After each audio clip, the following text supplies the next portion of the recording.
नमस्कार, आप सभी का हार्दिक स्वागत है इस YouTube चैनल में।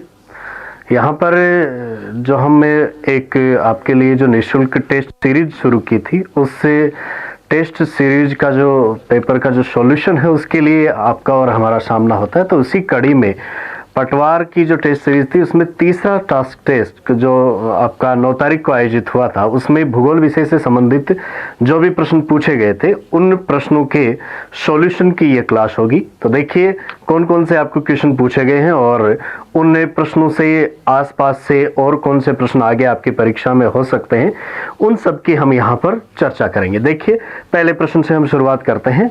भूगोल विषय में आपको जो पहला प्रश्न पूछा गया है ये भारत के जलवायु के टॉपिक से प्रश्न पूछा गया है। और देखिए प्रश्न को हम देखें तो देखिए प्रश्न में आपको जलवायु के संबंध में पूछा गया है कि भारत में उष्ण कटिबंधीय सवाना प्ररूप या AW जलवायु अधिकांशतः कहाँ आपको मिलती है। तो देखिए भारत की जो जलवायु का प्रकार है उसमें जलवायु वर्गीकरण को यदि हम देखें तो उसमें हमें विभिन्न प्रदेशों में अलग अलग प्रकार की जलवायु देखते हैं और उसी कड़ी में AW प्रकार की जलवायु या सवाना प्रारूप की जलवायु के बारे में हमें पूछा गया है। तो देखिए भारत के मानचित्र पर हम भारत की जलवायु के वर्गीकरण को देखें तो आप एक थोड़ा सा यहाँ पर भारत के मानचित्र पर हम इससे जलवायु प्रारूप को देखना चाहेंगे और यहाँ से हम आसानी से आइडिया लगा सकते हैं कि AW प्रकार की जलवायु भारत के कौन से हिस्से में पाई जाती है। देखिए यहाँ पर कर्क रेखा से दक्षिण वाला जो हिस्सा है उसमें लगभग भारत में A प्रकार की जलवायु पाई जाती है। A प्रकार की जलवायु उष्णकटिबंधीय जलवायु होती है जिसमें वर्षा की मात्रा और तापमान की मात्रा दोनों ही सामान्यतः अधिक होती है। लेकिन उसमें भी देखा जाए तो देखिए भारत का ये जो पश्चिमी तट है जिसको हम कहते हैं पश्चिमी घाट से लेकर इस पश्चिमी तट तक इस एरिया में हमें जलवायु मिलती है उष्णकटिबंधीय मानसूनी प्रकार की। AMW इस संकेत से इसको दिखाया जाता है। वहीं दूसरी तरफ देखा जाए तो तमिलनाडु के इस कोरोमंडल तट की ओर यहाँ की जो जलवायु है उसको AS प्रतीक से व्यक्त किया जाता है जिसमें ग्रीष्म ऋतु शुष्क होती है, सर्दी की ऋतु में आपको यहाँ पर वर्षा देखने को मिलती है, उष्णकटिबंधीय ये भी वर्षा वाली ही जलवायु है। देखिए यहाँ पर गर्मी की ऋतु सूखी है, समर यहाँ पर सूखी है तमिलनाडु में, इसलिए यहाँ पर लिखा गया है A के साथ में S।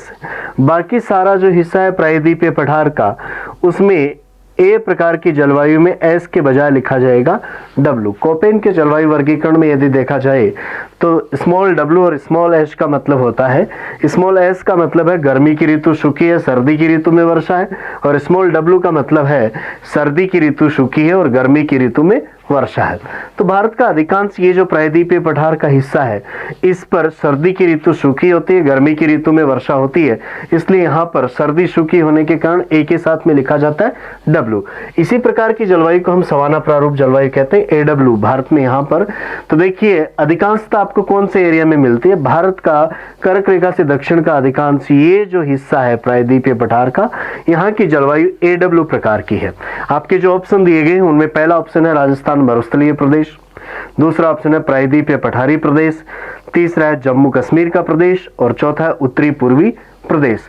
तो देखिए AW प्रकार की जलवायु भारत के इस हिस्से में है और ये है प्रायद्वीपीय पठार का हिस्सा। तो यहाँ पर B ऑप्शन इस प्रश्न का सही है। जिन्होंने B किया है उनको यहाँ पर पूरे नंबर मिले हैं। इसके अलावा देखा जाए तो देखिए कर्क रेखा के दक्षिण में आपको A प्रकार की जलवायु मिली, ऊपर आपको B प्रकार की जलवायु मिलेगी जिसमें राजस्थान के पश्चिमी भागों में, जिसमें यहाँ पर मरुस्थलीय प्रदेश की बात हो रही थी, कोपेन के जलवायु वर्गीकरण के अनुसार राजस्थान के इस मरुस्थलीय प्रदेश में BW HW प्रकार की जलवायु यहाँ पर पाई जाती है। इससे थोड़ा आगे चलेंगे तो अरावली से लेकर इससे पश्चिमी शुष्क जलवायु के बीच में इस पट्टी में यहाँ पर आपको BSHW प्रकार की अर्ध शुष्क प्रकार की जलवायु यहाँ पर मिलती है। अरावली के पूर्व से लेकर शेष जो भारत का ये उत्तरी मैदानी भाग है, यहाँ पर जलवायु C प्रकार की पाई जाती है जिसको कोपेन ने CWG इस प्रतीक से दिखाया था। और इसके अलावा हम देखें तो यहाँ पर अरुणाचल प्रदेश का ये जो ऊपरी भाग है, यहाँ पर DFC प्रकार की जलवायु पाई जाती है। और ऊपर चलें तो हिमालय की इस पर्वतीय प्रदेश में, पहाड़ी प्रदेश में ET प्रकार की, इस प्रकार की जलवायु आपको देखने को मिलती है। जो ध्रुवीय प्रकार की जलवायु है, E प्रकार की जलवायु, टुंड्रा प्रकार की जलवायु, टेगा प्रकार की जलवायु, उनके हिस्से में आता है जम्मू कश्मीर का प्रदेश। तो देखिए आपके जो ऑप्शन में थे जम्मू कश्मीर का प्रदेश, तो जम्मू कश्मीर के प्रदेश में E नाम लिखा हुआ था, वहां की जलवायु E प्रकार की आपको देखने को मिलती। उत्तरी पूर्वी प्रदेश में यहाँ पर देखा जाए तो CWG थी, और इसके भी ऊपरी भाग में देखा जाए तो DFC प्रकार की मिलती है। राजस्थान के पश्चिमी मरुस्थलीय प्रदेश की बात करें तो यहाँ पर BW, HW प्रकार की मिलती है। यहाँ पर पूछा गया था AW प्रकार की कहाँ पर मिलती है, तो देखिए प्रायद्वीपीय पठार का अधिकांश जो हिस्सा है उसमें जलवायु पाई जाती है किस प्रकार की, AW प्रकार की। कोपेन के जलवायु वर्गीकरण की आप जब जलवायु के टॉपिक में बात करते हैं तो किस किस प्रकार की जलवायु कहाँ कहाँ पाई जाती है, उसको भारत के मानचित्र पर यदि देखा जाए तो ये उसका एक आपके सामने मानचित्र पर वर्गीकरण है कि कौन से प्रकार की जलवायु कहाँ पर है। अब यहाँ पर प्रत्येक प्रकार की जलवायु के संबंध में हम ज़्यादा विस्तार से बात नहीं कर पाएंगे, क्योंकि वर्गीकरण का जो टॉपिक है वो वाकई में बहुत बड़ा टॉपिक है। उसकी हमने यहाँ पर कुछ बातें उठाई है, क्योंकि आपको सीधा सीधा प्रश्न जो किया गया था वो AW प्रकार की जलवायु के संबंध में किया गया था। नेक्स्ट अगले प्रश्न पर चलते हैं। क्या आपको पूछा गया है अगला प्रश्न, तो देखिए फिर से आपको जलवायु के टॉपिक से ही प्रश्न पूछा गया, भारत की जलवायु के संबंध में। प्रश्न देखिए आपकी स्क्रीन पर लिखा गया है, निम्नलिखित में से कौन भारतीय मानसून को प्रभावित नहीं करता है। यहाँ पर 4 ऑप्शन दिए गए हैं, जिनमें से एक ऐसा ऑप्शन ये दिया गया है जो भारत के मानसून को प्रभावित नहीं करता है। तो देखिए 4 ऑप्शन को हम देखें। पहला ऑप्शन है यहाँ पर एल नीनो, दूसरा ऑप्शन है जेट स्ट्रीम, तीसरा ऑप्शन है तिब्बत का पठार, और चौथा ऑप्शन है गल्फ स्ट्रीम। यहाँ पर देखिए बहुत आसान सा वैसे प्रश्न हो गया। यदि हमने भारत की जलवायु और भारत के मानसून के बारे में यदि पढ़ा है कि कौन सी चीज़ें उनको प्रभावित करती है, किस तरीके से भारतीय मानसून की उत्पत्ति होती है, वो आता है कब, कमजोर रह जाता है कब, वो मजबूत होता है, ये स्थितियाँ यदि हमने पढ़ी है तो हम इस प्रश्न का उत्तर आसानी से दे सकते हैं। यहाँ पर देखिए जो 4 ऑप्शन की हम बात करें तो यहाँ पर पहला नाम आपके सामने आया है अल नीनो। अल नीनो एक गर्म समुद्री धारा है जो प्रशांत महासागर के पूर्वी भाग में दक्षिण अमेरिका के पश्चिमी तट के सहारे चलती है, और 4-5 वर्षों के अंतराल पर जब ये धारा चलती है तब भारत सहित दक्षिणी पूर्वी एशिया के देशों में मानसून सामान्य से कमजोर रह जाता है, सूखे की स्थिति यहाँ पर आ जाती है। तो अल नीनो भारतीय मानसून को प्रभावित करता है। अल नीनो एक समुद्री धारा का नाम है, गर्म जल की धारा का नाम है। तो पहला ऑप्शन यहाँ पर दिया गया अल नीनो, तो अल नीनो तो भारतीय मानसून को प्रभावित करता है। दूसरा नाम यहाँ पर आया है जेट स्ट्रीम। जेट स्ट्रीम क्या है, देखिए क्षोभ मंडल के ऊपरी भाग में पश्चिम से पूर्व की ओर पछुआ जेट स्ट्रीम चलता है। काफी तेज गति से चलने वाली ये हवाएं जिनसे जेट विमानों की गति प्रभावित हो गई थी, तो इनको जेट स्ट्रीम नाम दिया गया। ये ऊपरी वायुमंडलीय हवा है, क्षोभ मंडल के ऊपरी भाग में ये चलती है। ये जेट स्ट्रीम जब भारत में गर्मी की ऋतु होती है तब इसको हम देखें तो ये भारत के उत्तर में चला जाता है, और जब भारत में सर्दी की ऋतु होती है तो ये जेट स्ट्रीम भारत के ऊपर प्रवाहित होता रहता है। ये जेट स्ट्रीम सर्दी की ऋतु में भारत के ऊपर प्रवाहित होता है तो ये भूमध्य सागर की ओर से शीतोष्ण कटिबंधीय चक्रवातों को यहाँ पर लाता है, और उससे हमारे यहाँ पर मावट होती है। लेकिन गर्मी की ऋतु में जैसे जैसे सूर्य भारत के ऊपर चमकने लगता है वैसे वैसे ये जेट स्ट्रीम भारत के ऊपर से उत्तर की ओर खिसकता जाता है। तो जैसे जैसे जेट स्ट्रीम उत्तर की ओर खिसकेगा वैसे वैसे जून के महीने के प्रारंभ में लगभग ये पूरी तरीके से खिसक जाता है और दक्षिणी पश्चिमी मानसून भारत में प्रवेश कर जाता है। इससे जेट स्ट्रीम के साथ में यह तथ्य जुड़ा हुआ है कि जब तक जेट स्ट्रीम भारत के ऊपर चलेगा तब तक मानसून भारत में प्रवेश नहीं करता है। जैसे ही जेट स्ट्रीम यहां से हटता है वैसे ही दक्षिणी पश्चिमी मानसून भारत में प्रवेश कर जाता है। तो जो मानसून की उत्पत्ति के संबंध में जो अलग अलग कंसेप्ट दिए गए थे उनमें से जो नवीनतम जो कंसेप्ट था जिसको अधिकतर विद्वानों ने मान्यता दी है वो जेट स्ट्रीम संकल्पना है, जिसमें यह कहा गया है कि जेट स्ट्रीम जब हटेगा तभी दक्षिणी पश्चिमी मानसून भारत में प्रवेश करेगा। तो इस तरीके से देखा जाए तो जेट स्ट्रीम भी भारत की जलवायु को, भारत के मानसून को प्रभावित करता है। तीसरा ऑप्शन यहाँ पर आया है तिब्बत का पठार। तिब्बत का पठार भारत के उत्तर में स्थित है, हिमालय के उत्तर में आपको देखने को मिलता है। बहुत बड़ा और विस्तृत क्षेत्र में फैला हुआ तिब्बत का पठार गर्मी की ऋतु में काफी गर्म हो जाता है और यहाँ से गर्म होकर वायु ऊपर की ओर उठती है। गर्म होकर यहाँ पर वायु ऊपर की ओर उठती है तो ऊपरी वायुमंडल में ये जब जेट स्ट्रीम भारत के उत्तर में खिसक जाता है तो एक प्रतिचक्रवात का निर्माण कर लेती है और उस प्रतिचक्रवात की हवाएं तिब्बत के पठार से जो ऊपर उठी हुई है वो भारत के ऊपर से जाती हुई हिंद महासागर पर जाकर नीचे बैठती हैं और मानसूनी हवाओं को दबाव डालकर भारत की ओर पहुंचाती हैं। तो यदि तिब्बत का पठार नहीं होता तो भारत का मानसून वास्तव में प्रभावित हो जाता।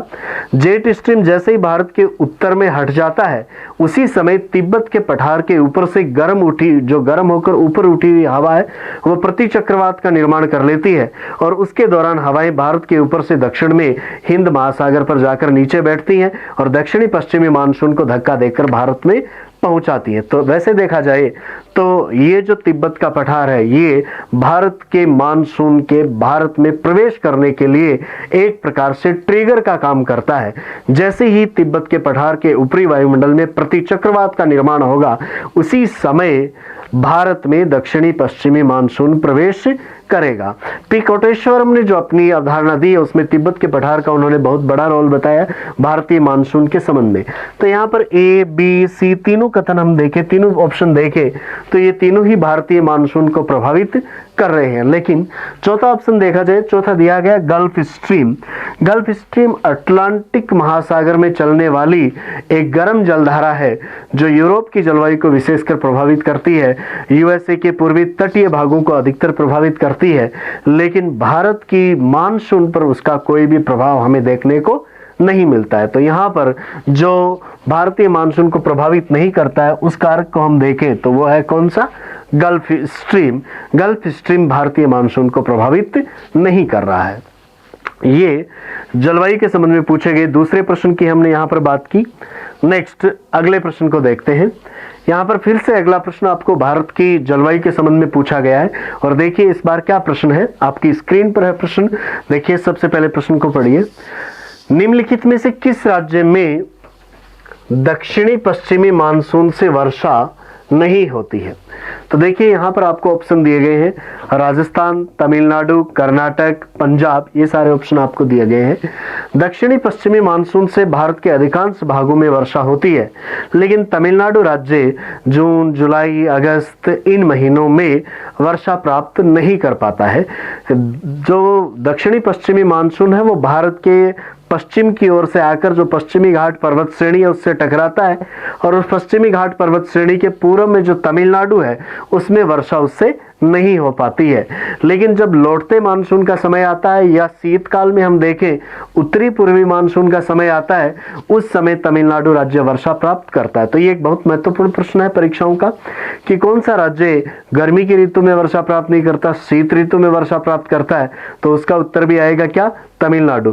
तमिलनाडु राज्य शीत ऋतु में वर्षा प्राप्त करता है। कई बार ऐसा भी पूछा जाता है भारत के कौन से राज्य में सर्दियों में बाढ़ देखने को मिलती है, तो वो भी आपको तमिलनाडु में देखने को मिलेगी क्योंकि तमिलनाडु में उत्तरी पूर्वी मानसून के समय शीत ऋतु में वर्षा होती है। और यहाँ पर पूछा गया है दक्षिणी पश्चिमी मानसून के समय, तो दक्षिणी पश्चिमी मानसून जिसका समय जून, जुलाई, अगस्त, सितंबर ये होता है, उस समय हमें तमिलनाडु में वर्षा देखने को नहीं मिलती। शेष भारत के अधिकांश भागों में उस समय वर्षा होती है। तो यहाँ पर आपको करना है क्या, तमिलनाडु। तमिलनाडु में दक्षिणी पश्चिमी मानसून से वर्षा नहीं होती है। नेक्स्ट अगले प्रश्न पर चलते हैं। अगला प्रश्न यहाँ पर आपको भारत की मिट्टियों के संबंध में पूछा गया है। जलवायु के बाद में यहाँ पर मृदा से आपको प्रश्न पूछा गया है। और देखिए प्रश्न को हम देखें तो एक बहुत ही अच्छा प्रश्न आपकी स्क्रीन पर अब आप देख पा रहे हैं। प्रश्न है निम्नलिखित में से किस प्रकार की मृदा की जल धारण क्षमता सबसे कम होती है? जल धारण क्षमता कैसे प्रभावित होती है? जल धारण करने की क्षमता मृदा के कणों से प्रभावित होती है। यदि किसी मिट्टी में कण काफी बड़े हैं तो उन बड़े कणों के बीच में रिक्त स्थान काफी ज्यादा होगा और रिक्त स्थान ज्यादा होने के कारण जैसे ही बारिश होती है या उसके ऊपर जो सिंचाई की जाती है, पानी दिया जाता है, तो वो इन बीच के रिक्त स्थानों से होता हुआ नीचे की ओर चला जाता है। यदि मृदा के कण काफी बारीक होते हैं, एक दूसरे से जुड़े हुए, और उनके बीच में जगह बहुत कम होती है, तो ऐसी स्थिति में यदि बारिश होती है तो उसका पानी उन मृदा के कणों के बीच से होता हुआ नीचे की ओर नहीं जा पाता है। ऐसी स्थिति में मोटे कणों वाली मृदा की जल धारण क्षमता कम होती है, उसमें पानी सीधा नीचे चला जाता है, जबकि बारीक कणों वाली मृदा की जल धारण क्षमता बहुत अधिक होती है। अब देखिए यहाँ पर इनमें से देखा जाए तो इनमें बारीक कणों वाली कौन सी है और मोटे कणों वाली कौन सी है, तो देखिए सबसे पहला ऑप्शन आपके सामने यहाँ पर नाम आया है, क्या? जलोढ़। जलोढ़ मिट्टी नदियों का जो बाढ़ है उसके साथ में जो भी कंकड़ पत्थर अवसाद आते हैं उनको हम जलोढ़ कहते हैं, और उनके जमाव से बनी हुई मिट्टी को जलोढ़ मृदा कहा जाता है। तो नदियों के साथ में जो कंकड़ पत्थर आते हैं वो सामान्यतः आपको पर्वतपदीय भागों से आप चलते हुए देखेंगे तो काफी मोटे भी देखने को मिलते हैं, और उन मोटे कणों पर यदि हम देखें पानी का प्रवाह है या बारिश हो तो उनमें पानी जल्दी से नीचे की ओर चला जाता है। अर्थात जलोढ़ मिट्टी की जल धारण की क्षमता बहुत ज्यादा नहीं होती है, उसमें बार बार आपको सिंचाई भी करनी पड़ सकती है। यहाँ पर जो राजस्थान की बालू मिट्टी है उसके कण भी बहुत ज्यादा मोटे हैं, और उन मोटे कणों के कारण ही उसमें ज्यादा समय तक पानी नहीं टिक पाता है और पानी उनमें नीचे चला जाता है, और उनमें बार बार आपको सिंचाई करने की आवश्यकता पड़ती है। नेक्स्ट देखिए यहाँ पर आ रहा है लाल पीली। तो देखिए लाल पीली मृदा की यदि हम बात करें तो इसमें भी आपको जो कणों का साइज है वो कुछ बारीक मिलेगा। ऐसी स्थिति में इसकी कैपेसिटी जलोढ़ की तुलना में आपको कुछ अधिक मिलेगी। तीसरा ऑप्शन यहाँ पर दिया गया काली मृदा। काली मृदा के कण सबसे ज्यादा बारीक होते हैं, बहुत बारीक कणों वाली होती है। ज्वालामुखी के लावा से बनी हुई ये मिट्टी आपको दक्कन के पठार पर देखने को मिलती है, जो विशेषकर महाराष्ट्र गुजरात का एरिया दक्कन ट्रेप उस पर आपको देखने को मिलती है। उस मिट्टी के कण बहुत बारीक है, चिक्का जैसे हैं, और उन कणों से पानी नीचे की ओर आसानी से नहीं जा सकता, इसलिए उसकी जल धारण करने की क्षमता सबसे ज्यादा होती है। तो काली की मिट्टी की तो सबसे ज्यादा होती है, उसकी तुलना में देखा जाए तो लाल पीली और लेटेराइट इनकी कम होती है। जलोढ़ की आप देखा जाए तो मोटे कणों वाला यदि जलोढ़ है तो उसकी जल धारण की क्षमता सबसे कम होगी। जैसे हम हिमालय के दक्षिण में भाबर प्रदेश में चले तो उस भाबर प्रदेश में आपको अत्यधिक मोटे कणों के कारण नदियों का जो पानी है, नदियों का जो प्रवाह है, वो भी वहां पर कई बार गायब हो जाता है। वो पानी ये नीचे की ओर चला जाता है क्योंकि कणों का साइज उनका बहुत बड़ा है। ऐसी स्थिति में जो यहाँ पर मोटे कणों वाली जलोढ़ मृदा है उसमें भी जल धारण करने की क्षमता कम आपको देखने को मिलती है।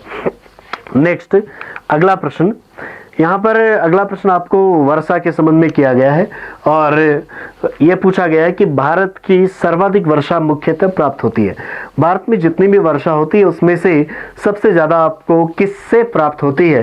पहला ऑप्शन है उत्तरी पूर्वी मानसून से, दूसरा ऑप्शन है मानसून के निवर्तन से अर्थात मानसून के लौटने से, तीसरा ऑप्शन है दक्षिणी पश्चिमी मानसून से, और चौथा ऑप्शन है सामान्य वर्षा से। पहले जो तीन ऑप्शन है वो आपको ऋतु के अनुसार ही दिए गए हैं। यहाँ पर देखिए उत्तरी पूर्वी मानसून भारत में आता है कौन सी ऋतु में? शीत ऋतु में। टाइम यदि हम देखें तो मध्य दिसंबर से लेकर जनवरी, फरवरी और मध्य मार्च, इस समय के टाइम को हम देखें तो यहाँ पर ये जो टाइम है ये उत्तरी पूर्वी मानसून का टाइम है। यहाँ पर दिसंबर, जनवरी, फरवरी, मार्च के मध्य तक इन महीनों में उत्तरी पूर्वी मानसूनी हवाएं चलती हैं, और इन उत्तरी पूर्वी मानसूनी हवाओं से जो राज्य वर्षा प्राप्त करता है उसकी अभी हमने पिछले प्रश्न में ही चर्चा की थी। कौन सा राज्य वर्षा प्राप्त करता है? तमिलनाडु। शीत ऋतु में इस तमिलनाडु में वर्षा होती है। नेक्स्ट अगला यहाँ पर आपको जो ऑप्शन दिया गया है वो मानसून के निवर्तन का दिया गया है। मानसून के निवर्तन का या लौटने का जो समय है वो समय है लगभग सितंबर से लेकर सितंबर, अक्टूबर, नवंबर और मध्य दिसंबर तक। इस समय तक मानसून वापस लौटता है जिसको हम मानसून के निवर्तन की ऋतु कहते हैं। और देखिए सितंबर, अक्टूबर, नवंबर, दिसंबर, इन महीनों में आप देखें तो भारत में ज़्यादा वर्षा नहीं होती है। तो टाइम के हिसाब से भी आप बात कर सकते हैं। पहला ऑप्शन आया उसमें दिसंबर, जनवरी, फरवरी, मार्च इन महीनों की बात थी। दूसरा ऑप्शन उसमें सितंबर, अक्टूबर, नवंबर, दिसंबर इन महीनों की बात है। तो इस पूरे टाइम में सितंबर, अक्टूबर, नवंबर, दिसंबर, जनवरी, फरवरी, मार्च इन महीनों में बहुत ज़्यादा बारिश भारत में नहीं होती है। तो ये दोनों ऑप्शन वैसे ही गलत होने थे। तो सर्वाधिक वर्षा के संबंध में देखा जाए तो उत्तरी पूर्वी मानसून से भी सर्वाधिक नहीं होती है, इससे तमिलनाडु राज्य में वर्षा होती है। मानसून के निवर्तन से होने वाली वर्षा देखी जाए तो दक्षिणी भारतीय प्रायद्वीपीय पठार को इसका लाभ होता है, तमिलनाडु राज्य में ही इसका लाभ कुछ आपको देखने को मिलता है। तीसरा ऑप्शन आपके सामने यहाँ पर आया दक्षिणी पश्चिमी मानसून। दक्षिणी पश्चिमी मानसून 1 जून के लगभग भारत की मुख्य भूमि में प्रवेश कर जाता है। तो देखिए जून, जुलाई, अगस्त और लगभग मध्य सितंबर तक ये जो टाइम है ये दक्षिणी पश्चिमी मानसून का टाइम है और इस समय भारत में सर्वाधिक वर्षा होती है। तो प्रश्न पूछा गया है कि भारत की सर्वाधिक वर्षा मुख्यतः कौन सी ऋतु से प्राप्त होती है या किससे प्राप्त होती है? तो दक्षिणी पश्चिमी मानसून से प्राप्त होती है, जो कि जून, जुलाई, अगस्त, सितंबर इन महीनों में रहता है। हम भी देखते हैं कि भारत में अधिकांश जो वर्षा होती है वो जून के महीने में या जुलाई के महीने में, अगस्त में और लगभग सितंबर तक अधिकांश वर्षा हमारी यहाँ पर होती है। दक्षिणी पश्चिमी मानसून से अधिकतर वर्षा होती है और भारत की जो कुल वर्षा है उसका लगभग कुल वार्षिक वर्षा का 75% हमें दक्षिणी पश्चिमी मानसून से ही प्राप्त होता है। तो यहाँ पर सी ऑप्शन आपका सही है, दक्षिणी पश्चिमी मानसून से सर्वाधिक वर्षा प्राप्त होती है। चौथा ऑप्शन दिया गया सैवनीय वर्षा से। सैवनीय वर्षा अधिकतर भूमध्य रेखीय भागों में होती है, जहाँ पर प्रतिदिन सूर्य की गर्मी से समुद्र का पानी भाप बनकर ऊपर उठता है और अधिक ऊंचाई पर उठते हुए सैवनीय वर्षा वहां पर रिकॉर्ड की जाती है। तो यहाँ पर तीसरा ऑप्शन आपके लिए पूरी तरीके से सही था, भारत की जलवायु से पूछे गए इस प्रश्न के संदर्भ में। नेक्स्ट अगले प्रश्न की बात करें। अगला प्रश्न यहाँ पर आपकी एक कल्पना पर आधारित है। प्रश्न पूछा गया है, यदि भारत में कर्क रेखा के स्थान पर विषुवत रेखा होती तो यहाँ की जलवायु पर क्या प्रभाव पड़ता? तो देखिए यहाँ पर हम पूरे ग्लोब के संदर्भ में एक बार बात करें तो देखिए मध्यवर्ती भाग में ये जो लाइन है जिसको आप कहते हैं भूमध्य रेखा या विषुवत रेखा, यहाँ पर सूर्य की किरणें सीधी पड़ती हैं और अधिकतम ये जो सीधी पड़ती हैं उत्तरी गोलार्ध में, जिसको हम कह सकते हैं कौन सी रेखा? कर्क रेखा, और दक्षिणी गोलार्ध में कौन सी? मकर रेखा। तो देखिए सूर्य की स्थिति यदि देखी जाए तो सूर्य भूमध्य रेखा पर या उत्तर में जाता है तो कर्क रेखा तक और दक्षिण में जाता है तो मकर रेखा तक। भारत की जो स्थिति है वो विषुवत रेखा के उत्तर में है, कर्क रेखा भारत के लगभग मध्य से गुजरती है। विषुवत रेखा के भागों पर सूर्य सीधा चमकता है, अधिक गर्मी होती है, उस गर्मी के कारण समुद्र का पानी ऊपर उठता है और अधिकांश समय पूरे वर्ष भर विषुवत रेखा पर वर्षा होती रहती है, यहाँ पर हमेशा वर्षा होती है। तो विश्व में यदि देखा जाए पूरे ग्लोब पर तो सर्वाधिक वर्षा कौन से भाग में होती है? तो विषुवत रेखा के क्षेत्रों में वर्षा सबसे ज्यादा होती है, यहीं पर सूर्य सबसे ज्यादा सीधा भी होता है। अब यहाँ पर आपको पूछा गया है कि यदि भारत में कर्क रेखा के स्थान पर विषुवत रेखा होती, अर्थात कहने का मतलब ये है कि जहां से कर्क रेखा गुजर रही है यहां से विषुवत रेखा होती तो हम ये कहते कि भारत विषुवत रेखा के ऊपर स्थित होता, सूर्य यहाँ पर सीधा होता, सूर्य सीधा होता तो यहाँ पर ताप ज्यादा होता, गर्मी ज्यादा पड़ती। और दूसरी बात देखिए अत्यधिक ताप के कारण आसपास भारत के जो प्रायद्वीपीय आकृति है उसके दोनों तरफ देखा जाए तो जो महासागरीय भाग है वहां से वाष्पीकरण होता और उस वाष्पीकरण के कारण इस पूरे एरिया में आपको वर्षा भी बहुत ज्यादा देखने को मिलती, प्रतिदिन वर्षा देखने को मिलती, क्योंकि विषुवत रेखा के भागों में आप जहां भी देखें जो हिस्से विषुवत रेखा के भागों में पड़ रहे हैं उनमें पूरे वर्ष भर आपको वर्षा देखने को मिलती है। तो भारत में यदि कर्क रेखा की जगह विषुवत रेखा होती तो भारत में गर्मी भी ज्यादा होती, भारत में ताप भी अधिक प्राप्त होता और भारत में वर्षा भी अधिक प्राप्त होती। ऑप्शन देखिए, पहला ऑप्शन है अधिक ताप और कम वर्षा। अधिक ताप और कम वर्षा ऐसा नहीं हो सकता। यहाँ पर भारत की प्रायद्वीपीय आकृति उसके दोनों तरफ यदि देखा जाए तो हमें जो महासागरीय भाग मिलता है वहां से वाष्पीकरण के माध्यम से पर्याप्त आर्द्रता मिलेगी और उससे वर्षा हो जाएगी। यदि भारत एक लंबा ऐसा स्थलखंड होता जिसके आसपास समुद्र नहीं होते और फिर इसके अंदर से यदि हम कहते विषुवत रेखा गुजरती, तब यहाँ पर ताप तो अधिक होता और वर्षा की मात्रा कम होती, लेकिन भारत के आसपास समुद्र है जिसके कारण ये वर्षा प्राप्त करेगा। दूसरा ऑप्शन है अधिक ताप और अधिक वर्षा। अधिक ताप भी प्राप्त होगा और अधिक वर्षा भी प्राप्त होगी। जो चर्चा हमने यहाँ पर की थी वो दूसरे ऑप्शन में हमें सही मिल रही है। तीसरा ऑप्शन है कम ताप और कम वर्षा। कम ताप की स्थिति नहीं हो सकती क्योंकि यहाँ पर भारत की जो स्थिति यदि भूमध्य रेखा के ऊपर होती तो सूर्य सीधा चमकता और ताप हमें ज़्यादा प्राप्त होता। चौथा ऑप्शन है कम ताप एवं अधिक वर्षा। तो कम ताप वाली स्थितियां तो हमें दोनों ही काट देनी होती है। अधिक ताप और अधिक वर्षा की स्थिति हमें मिलती है यदि भारत में कर्क रेखा की जगह विषुवत रेखा होती तो। नेक्स्ट अगले प्रश्न पर चलते हैं। अगला प्रश्न है, यहाँ पर नीचे आपको दो दो शहरों के नाम दिए गए, स्थानों के नाम दिए गए और उनके संबंध में प्रश्न है। नीचे स्थानों के युग्म दिए गए, उनमें से कौन सा ऐसा युग्म है जिसके दोनों नगर लगभग समान अक्षांश पर स्थित हैं, फिर भी उनकी वार्षिक वर्षा की कुल मात्रा में अंतर सर्वाधिक देखने को मिलता है।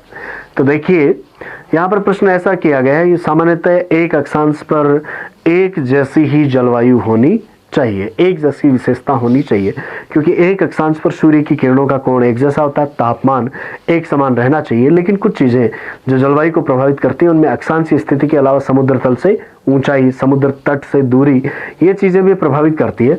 तो कोई भी दो स्थान एक ही अक्षांश पर स्थित हो तो कोई जरूरी नहीं कि दोनों स्थानों पर एक जैसी वर्षा होगी। एक स्थान ऊंचा है, एक स्थान नीचा है, तो जो ऊंचा स्थान है वो ठंडा भी होगा, उसमें तापमान भी कम होगा। एक स्थान समुद्र के निकट है, एक स्थान समुद्र से दूर है, तो जो निकट है वहां पर वर्षा भी आपको ज्यादा देखने को मिलती है। तो देखिए यहाँ पर बात की गई है, उनमें ऑप्शन हम देखें, पहला ऑप्शन है बेंगलोर और चेन्नई। बेंगलोर और चेन्नई लगभग समान अक्षांश पर है।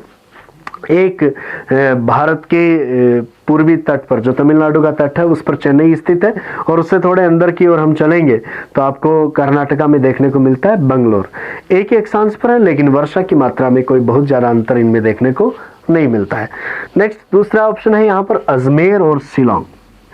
अजमेर राजस्थान के मध्यवर्ती भाग में स्थित है और शिलोंग आपको मेघालय में देखने को मिलता है।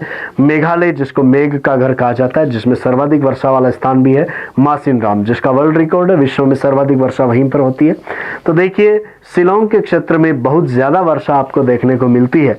अजमेर और शिलोंग एक ही अक्षांश पर स्थित है। अजमेर राजस्थान के आंतरिक भाग में स्थित है। यहाँ तक पहुंचते पहुंचते आर्द्रता वैसे भी नष्ट हो जाती है, तो अजमेर में ज्यादा वर्षा नहीं होती। दूसरी बात, शिलोंग अजमेर की तुलना में काफी ऊंचा भी है, तो उन ऊंचे स्थानों में आपको जलवायु का अलग प्रकार भी देखने को मिलता है। शिलोंग के उन क्षेत्रों में जहां पर बंगाल की खाड़ी की शाखा पहुंचेगी मानसून की, वो उन कीपाकार आकृति की पहाड़ियों में फंसकर उस एरिया में काफी ज्यादा वर्षा करती है। तो देखिए अंतर की हम बात करें तो अजमेर में वार्षिक वर्षा आपको बहुत कम देखने को मिलती है, जो 50 सेमी के आसपास ही आपको मिलती है। यहाँ पर अगर हम शिलोंग की बात करें तो उसके आसपास के एरिया में आपको 1000 सेमी से भी ज्यादा वर्षा वाले भाग, जिनमें चेरापूंजी, मासिनराम आदि मिलते हैं। तो जो डिफरेंस है वो सबसे ज्यादा आपको अजमेर और शिलोंग इन दोनों स्थानों पर देखने को मिलेगा, जबकि अजमेर और शिलोंग लगभग एक ही अक्षांशों पर है। सूर्य की किरणें दोनों ही जगहों पर लगभग एक जैसी पड़ती हैं, लेकिन शिलोंग काफी ऊंचाई पर और थोड़ा हम देखें बंगाल की खाड़ी के निकट की स्थिति में भी है, जबकि अजमेर यहाँ पर देखा जाए तो राजस्थान के आंतरिक भागों में स्थित है।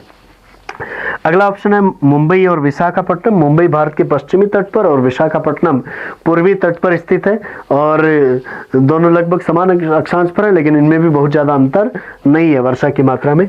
नागपुर और कोलकाता में भी बहुत आपको डिफरेंस वैसे तो है वर्षा की मात्रा में, लेकिन बहुत ज्यादा डिफरेंस नहीं है। यहाँ पर पूछा गया सबसे ज्यादा डिफरेंस कौन से दो स्थानों के बीच में मिलेगा, तो अजमेर और शिलोंग, ये इसका सही आंसर था। नेक्स्ट अगले प्रश्न की बात करते हैं। अगला प्रश्न है, ये भारत की वनस्पति के टॉपिक में से पूछा गया आपको प्रश्न, और देखिए प्रश्न क्या है। निम्न में से किन पहाड़ियों पर उष्णकटिबंधीय सदाबहार वन पाए जाते हैं? उष्णकटिबंधीय सदाबहार वनों की बात की जाए तो उष्णकटिबंधीय सदाबहार वन भारत के, एक तो भारत का जो पश्चिमी किनारा है जिसमें पर्वत श्रेणी है पश्चिमी घाट। उस पश्चिमी घाट पर उष्णकटिबंधीय सदाबहार वन पाए जाते हैं। उसके अलावा अंडमान निकोबार द्वीप समूहों में और उत्तरी पूर्वी भारत में हिमालय के दक्षिणी ढालों पर उष्णकटिबंधीय सदाबहार वन पाए जाते हैं। अब देखिए यहाँ पर आपको जो ऑप्शन दिया गया है उसमें पहला ऑप्शन है नीलगिरी की पहाड़ियाँ। नीलगिरी की पहाड़ियाँ यहाँ पर पश्चिमी घाट और पूर्वी घाट दोनों आपस में जहाँ पर मिलते हैं वहाँ पर नीलगिरी की पहाड़ियाँ स्थित हैं और इन पहाड़ियों में आपको यही उष्णकटिबंधीय सदाबहार वन देखने को मिलते हैं। तो यहाँ पर देखा जाए तो पहला ऑप्शन ही इसमें सही हो रहा है। दूसरे ऑप्शन की बात करें तो अरावली, अरावली राजस्थान के मध्यवर्ती भाग से गुजरती है और राजस्थान में मध्यवर्ती भाग में आपको यहाँ पर उष्णकटिबंधीय सदाबहार वन देखने को नहीं मिलते हैं। राजमहल की पहाड़ियों की हम बात करें तो ये छोटा नागपुर पठार के उत्तरी भाग में मिलती है, वहां पर भी उष्णकटिबंधीय सदाबहार वन नहीं पाए जाते। और चौथा ऑप्शन है शिवालिक, हिमालय का सबसे दक्षिणी भाग जहां पर पर्वतीय प्रकार की वनस्पति आगे चलकर शुरू हो जाती है, उष्णकटिबंधीय सदाबहार वन वहां भी आपको नहीं मिलेंगे। तो इनमें से पहला जो ऑप्शन था कौन सा, नीलगिरी, वो पूरी तरीके से सही है।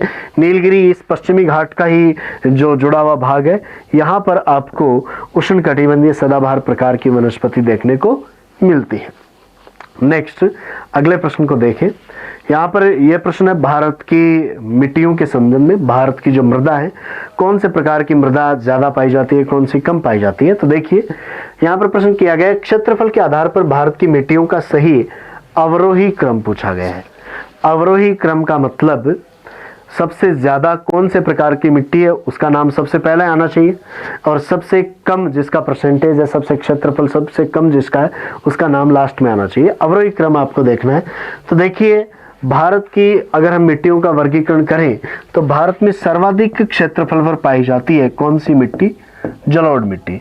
जलोढ़ मिट्टी भारत के लगभग 43% से भी अधिक भाग पर पाई जाती है।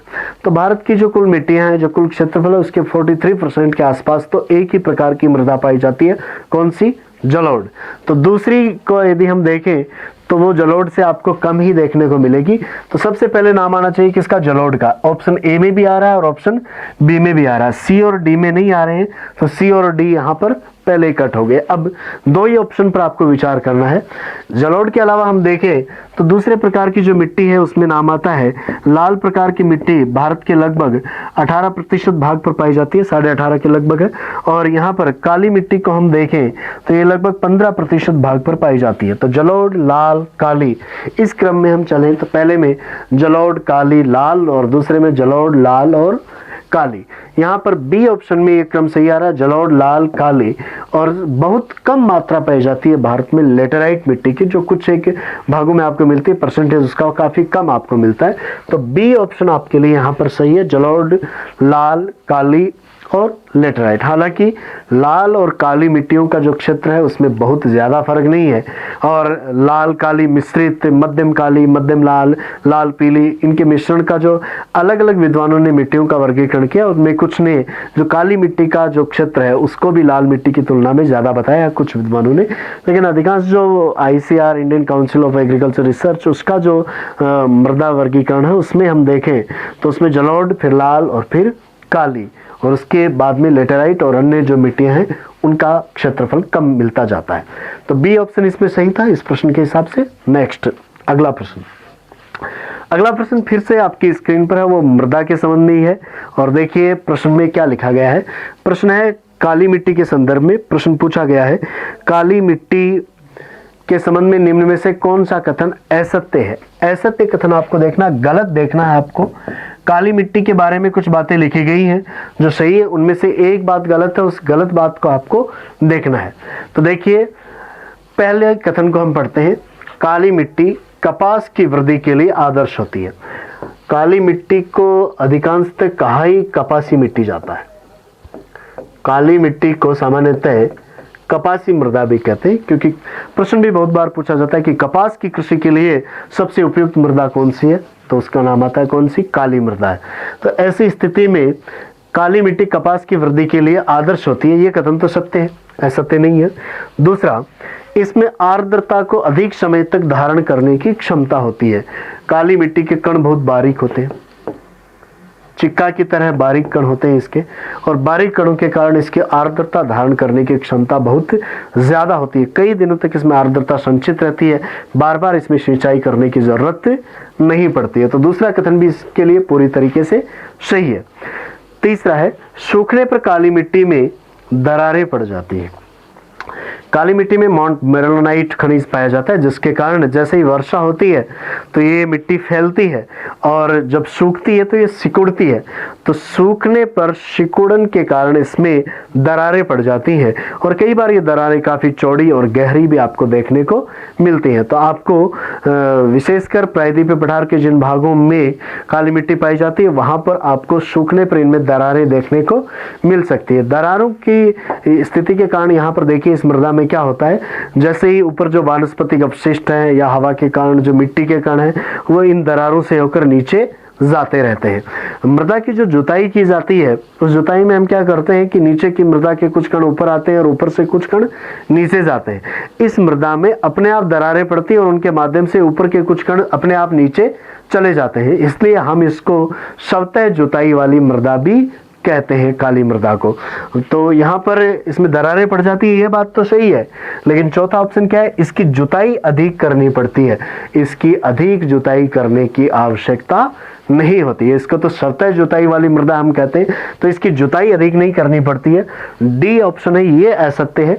तो 3 तो सत्य थे, एक असत्य, असत्य आपको छांटना था कौन सा, डी। तो डी कथन जो भी दिया गया है ये आपको इसमें उत्तर करना था। नेक्स्ट, काली मिट्टी के बाद में अगला प्रश्न फिर से मृदा के संदर्भ में ही है, और यहाँ पर ये एक संरक्षण की अवधारणा का प्रश्न है कि हम मृदा को कैसे बनाए रख सकते हैं। मृदा अपरदन रोका जा सकता है, कौन से प्रयास से मृदा का अपरदन रोक सकते हैं। तो देखिए मृदा का अपरदन हवा से, पानी से, कई तरीकों से होता है। मृदा का ऊपरी आवरण जब कमजोर हो जाता है तो उसका हवा, पानी आदि बहा कर ले जाते हैं, और ऊपरी जो उपजाऊ परत है वो हट जाती है, तो वहाँ पर मृदा फिर अनुपजाऊ भी हो जाती है। इसलिए मृदा अपरदन एक बड़ी समस्या है, और इसको किस तरीके से रोक सकते हैं। पहला ऑप्शन दिया गया है अति चराई द्वारा। अति चराई से मृदा अपरदन बढ़ता है, रुकता नहीं है। तो मृदा का अपरदन हमें रोकना है तो अति चराई या अनियंत्रित जो पशुचारण है उस पर हमें रोक लगानी चाहिए। जबकि यहाँ पर आपके सामने जो दिया गया है विकल्प उसमें लिखा गया है अति चराई, तो ये बिल्कुल ही गलत है, ये तो मृदा अपरदन को बढ़ावा देता है। नेक्स्ट, दूसरा ऑप्शन दिया गया वनस्पति उन्मूलन द्वारा, वनस्पति को उखाड़ फेंकने से। तो पेड़ पौधे हैं वो मृदा को संरक्षित करते हैं, और यदि हम वनस्पति को वहां से नष्ट कर देंगे तो फिर उनको हवा, पानी, जो भी कारक आएगा, जो भी प्रक्रम आएगा वो बहा कर ले जाएगा, उड़ा कर ले जाएगा, तो उससे अपरदन बढ़ेगा। तो ये दोनों ही जो कारक बताए गए ए और बी, ये तो मृदा के अपरदन को बढ़ा रहे हैं, रोक नहीं रहे हैं। तीसरा ऑप्शन दिया गया वन रोपण द्वारा। वन रोपण, वृक्षारोपण, कतारबद्ध वृक्ष लगाकर, मेड़बंदी करके, मल्चिंग द्वारा, कई ऐसे तरीके हैं जिनसे हम मृदा के अपरदन को रोक सकते हैं। तो उनमें से एक तरीका है वन रोपण। ये पूरी तरीके से सही है और बहुत आसान सा प्रश्न था वैसे कॉमन सेंस के आधार पर। चौथा है पक्षी संख्या में वृद्धि के द्वारा। ये कोई मृदा अपरदन को रोकने का कारण नहीं हुआ। तो मृदा अपरदन के रोकने के प्रयास जो है उनमें वन रोपण मुख्य प्रयास हो सकता है। मृदा अपरदन के इस प्रश्न के बाद में नेक्स्ट अगला प्रश्न देखते हैं।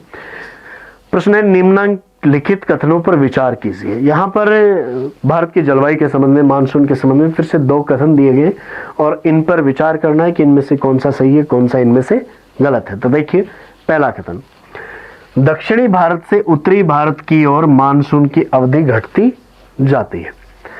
दक्षिणी भारत से उत्तरी भारत की ओर हम चलेंगे तो मानसून की अवधि घटती जाती है। इस बात को हम एक एग्जाम्पल से समझ सकते हैं। जैसे केरल में मानसून पहले प्रवेश करता है लगभग 1 जून के आसपास और राजस्थान तक वो पहुंचता है लगभग हम देखें जून के अंत तक। तो लगभग 1 महीने की देरी के बाद में राजस्थान तक पहुंचता है। सितंबर के प्रारंभिक सप्ताह में राजस्थान से मानसून वापस हटना शुरू हो जाता है और नवंबर के अंत तक या दिसंबर के प्रारंभ तक वो दक्षिणी भारत से हटता है।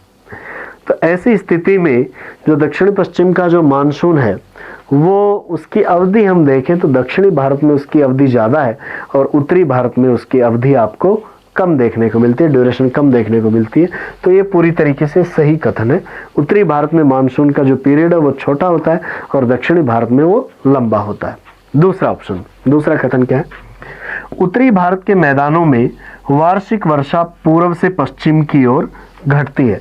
उत्तरी भारत का जो मैदानी प्रदेश है उसमें आप पूर्व से, अर्थात आप पश्चिम बंगाल या असम, बिहार, उनसे होते हुए उत्तर प्रदेश और तत्पश्चात आप राजस्थान, पंजाब, इनके तरफ आएंगे तो वर्षा की मात्रा में क्रमशः कमी आती जाएगी, क्योंकि आर्द्रता कम होती जाएगी और उसी के अनुसार मात्रा कम हो जाएगी। सबसे पश्चिम में आएंगे तो राजस्थान पहुंचेंगे और राजस्थान में वर्षा की मात्रा बहुत कम है। तो यहाँ पर देखिए, उत्तरी भारत के मैदानों में आप यदि पूर्व से पश्चिम की ओर चलते हैं तो वर्षा की मात्रा घटती है। बिल्कुल सही कथन ये कहा गया है। एक और दो कथन गए गए और दोनों ही कथन सही है।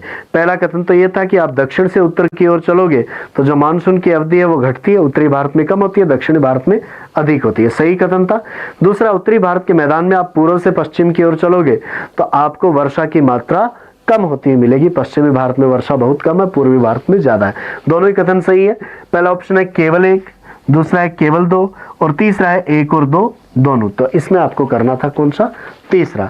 यहाँ पर ये तीसरा कथन है, ये सही है, जिसमें बताया गया है कि एक और दो दोनों सत्य है। नेक्स्ट, अगले प्रश्न पर विचार करते हैं। अगला प्रश्न फिर से मृदा के संदर्भ में पूछा गया है और प्रश्न देखिए, भारत के कुछ भागों में यात्रा करते समय आप देखेंगे कि कहीं कहीं लाल मिट्टी पाई जाती है। मिट्टी के इस रंग का प्रमुख कारण क्या है? मिट्टी का रंग लाल क्यों है? ये कारण पूछा गया, कौन से तत्व की उपस्थिति के कारण है। तो वैसे तो ये बहुत सामान्य सा बात है कि जहां भी मिट्टी में लोह तत्व की अधिकता होगी वहां पर मिट्टी का रंग आपको लाल देखने को मिलेगा। तो उससे संबंधित बात यहाँ पर कौन से ऑप्शन में आती है वो देखनी है। पहला ऑप्शन है मैग्नीशियम का बाहुल्य। मैग्नीशियम का बाहुल्य होने से आपको मिट्टी का रंग लाल देखने को नहीं मिलेगा। दूसरा है अधिक नमी धारण करना। तो नमी धारण करने की क्षमता से आप कभी भी उसके रंग को डिसाइड नहीं कर पाएंगे। तीसरा ऑप्शन है फेरिक ऑक्साइड की विद्यमानता। फेरिक ऑक्साइड या हम कहते हैं लोहे के ऑक्साइड। तो लोहे के ऑक्साइड के कारण मृदा का रंग आपको कैसा मिलता है? लाल मिलता है। तो तीसरा ऑप्शन यहाँ पर सही था, फेरिक ऑक्साइड की विद्यमानता के कारण मृदा का रंग लाल मिलता है। चौथा था फास्फेटों का बाहुल्य, उससे भी आपको मृदा का रंग लाल नहीं मिलता। तो लाल मिलने का कारण है या तो सीधा सीधा ये लिखा जाए कि लोह तत्व की अधिकता, या लोहे के ऑक्साइड की अधिकता, या लिख दिया जाए फेरिक ऑक्साइड की अधिकता। इसके कारण मिट्टी का रंग कैसा होता है? लाल होता है। तो ये मृदा के संदर्भ में प्रश्न था। नेक्स्ट, इसके बाद में अगले प्रश्न पर विचार करते हैं। अगला प्रश्न आपको यहाँ पर पूछा गया, तो देखिए, निम्न में से कौन सा अश्वमेलित है? यहाँ पर ये जो प्रश्न आपको पूछा गया उसमें थोड़ी सी मिस्टेक थी। आप उसकी लैंग्वेज को देखकर हो सकता है कि कुछ भ्रमित भी हो गए थे। उसमें गलती से ऐसा लिखा गया था कि अश्वमेलित कीजिए, जबकि इसमें से ये देखना है कि कौन सा एक अश्वमेलित है। तो देखिए, चार यहाँ पर आपको ऑप्शन दिए गए हैं। एक तरफ मृदा का प्रकार बताया गया, दूसरी तरफ उसका क्षेत्र है। इनमें से एक का सही मेल नहीं है, बाकी सबके सही मेल है। पहला ऑप्शन है जलोढ़। जलोढ़ के सामने लिखा गया उत्तरी मैदान। भारत के उत्तरी मैदानों में नदियों की बाढ़ से निर्मित जलोढ़ मृदा पाई जाती है, पूरी तरीके से सही है। दूसरा दिया गया है पीट मालाबार तट। पीट या मार्श या दलदली मिट्टी है, वो केरल के तटीय भागों में, मालाबार तटीय भागों में आपको देखने को मिलती है। तो पीट के सामने मालाबार तट पूरी तरीके से सही है। तीसरा है काली मिट्टी, सामने दक्कन ट्रेप। दक्कन ट्रेप का जो भाग है, गुजरात महाराष्ट्र का जो भाग है, वहां पर आपको काली कपासी मृदा देखने को मिलती है। तो तीसरा पूरी तरीके से सही है। चौथा है लेटेराइट मालवा का पठार।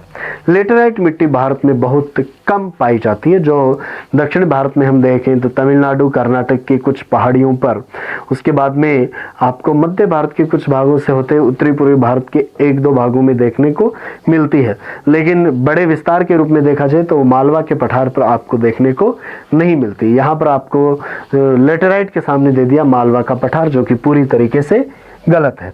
मालवा की जगह इसमें यदि दक्षिण भारत की कुछ पहाड़ियों के नाम दिए जाते, नीलगिरी का नाम दिया जाता, कर्नाटक या तमिलनाडु की कुछ पहाड़ियों का नाम दिया जाता, तो वहां पर आपको लेटेराइट प्रकार की मिट्टी देखने को मिलती है, जहाँ पर कहवा की कृषि अधिक की जाती है।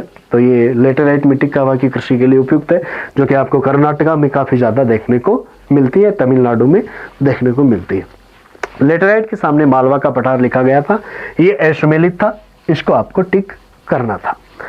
नेक्स्ट अगले प्रश्न की बात करते हैं। अगला प्रश्न फिर से आपको मृदा के संबंध में पूछा गया है, और देखिए प्रश्न क्या है।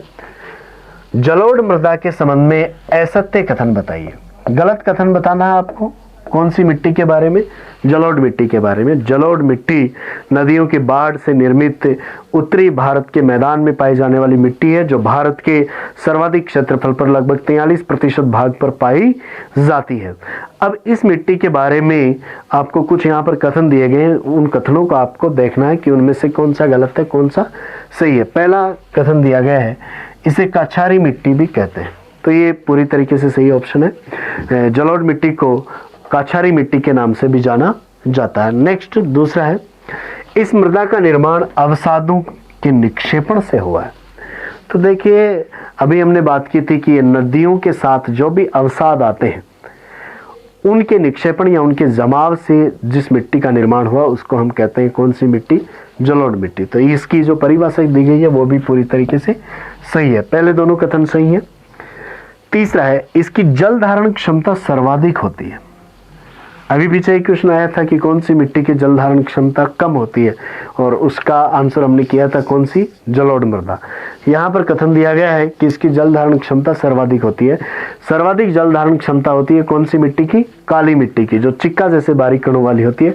जलोढ़ मिट्टी के कण बड़े होते हैं, इसकी जल धारण करने की क्षमता कम होती है, इसमें पानी आसानी से नीचे चला जाता है, ज़्यादा समय के लिए ऊपर नहीं टिकता। तो ये जो तीसरा कथन है ये गलत है। यहाँ पर असत्य कथन आपको छांटना था, तो इसकी जल धारण क्षमता सर्वाधिक होती है, ये बात पूरी तरीके से गलत है। चौथा ऑप्शन क्या है? इसमें पोटास एवं चूने की पर्याप्त मात्रा पाई जाती है। कैल्शियम इसमें पर्याप्त है, पोटास इसमें पाया जाता है पर्याप्त, लेकिन नाइट्रोजन और ह्यूमस की कमी देखने को मिलती है। तो देखिए नाइट्रोजन और ह्यूमस ये इसमें कम देखने को मिलते हैं। जैविक पदार्थ जो लंबे समय तक मिट्टी के ऊपर वानस्पतिक और जीवों के अपशिष्ट से बनने वाला ह्यूमस है, और उनमें वानस्पतिक अपशिष्टों से मिलने वाला जो नाइट्रोजन तत्व है उनकी आपको इस मिट्टी में, जलोढ़ मिट्टी में कमी देखने को मिलती है। वैसे भारत की अधिकांश मृदाओं में नाइट्रोजन की आपको कमी ही मिलती है, तो इसमें भी कमी है। यहाँ पर ए, बी और डी तीनों सही है, लेकिन सी असत्य था, तो सी को यहाँ पर गलत कथन को आपको छांटना था जलोढ़ मृदा के संदर्भ में। नेक्स्ट अगला प्रश्न, ये आपको भारत की वनस्पति से ये प्रश्न पूछा गया है, और देखिए प्रश्न क्या है। भारत में निम्नलिखित में से किस प्रकार का वन सर्वाधिक वृहद क्षेत्र में पाया जाता है? भारत में जो भी वनस्पति पाई जाती है उसमें से आपको इनमें से वो वनस्पति बतानी है जो सबसे ज्यादा एरिया में पाई जाती है। मोटे तौर पर जो भारत में वनस्पति पाई जाती है उसको यदि हम देखें तो भारत की वनस्पति का वर्गीकरण यदि किया जाए,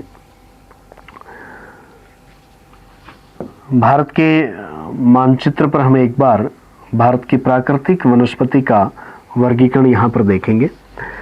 भारत का जो ये पश्चिमी भाग है, यहाँ पर आपको मिलते हैं उष्णकटिबंधीय सदाबहार वन। ये सदाबहार वन कुछ अंडमान निकोबार द्वीप समूह में और कुछ उत्तरी पूर्वी भारत में भी आपको मिलते हैं। बहुत थोड़ा सा एरिया इनका है। इसके बाद में देखा जाए तो भारत का जो अधिकांश भाग है उस अधिकांश भाग में आपको मिलते हैं मानसूनी या पतझड़ी वन।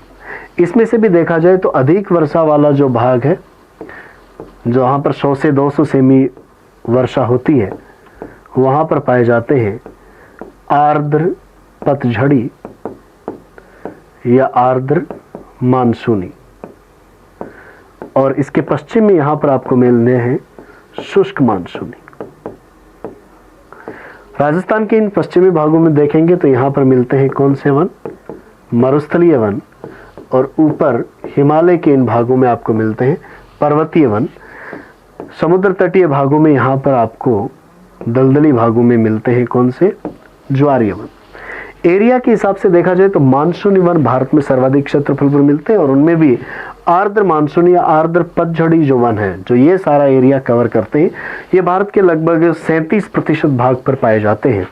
तो सर्वाधिक जो वन क्षेत्र है वो इनके अंतर्गत ही आता है। अब यहाँ पर ऑप्शन की हम बात करते हैं। पहला ऑप्शन है पर्वतीय आर्द्र शीतोष्ण वन। तो पर्वतीय प्रकार की वनस्पति वैसे भी भारत में पहले नंबर पर नहीं है। पर्वतीय आर्द्र शीतोष्ण वन सर्वाधिक क्षेत्रफल में नहीं पाए जाते, पहला कथन गलत है। दूसरा है उपोष्ण शुष्क सदाबहार वन। ये बहुत कम क्षेत्र में आपको देखने को मिलेंगे शुष्क सदाबहार वन, तो इनका भी आप सर्वाधिक क्षेत्रफल में गिनती नहीं कर सकते। तीसरा है उष्ण कटिबंधीय आर्द्र पर्णपाती।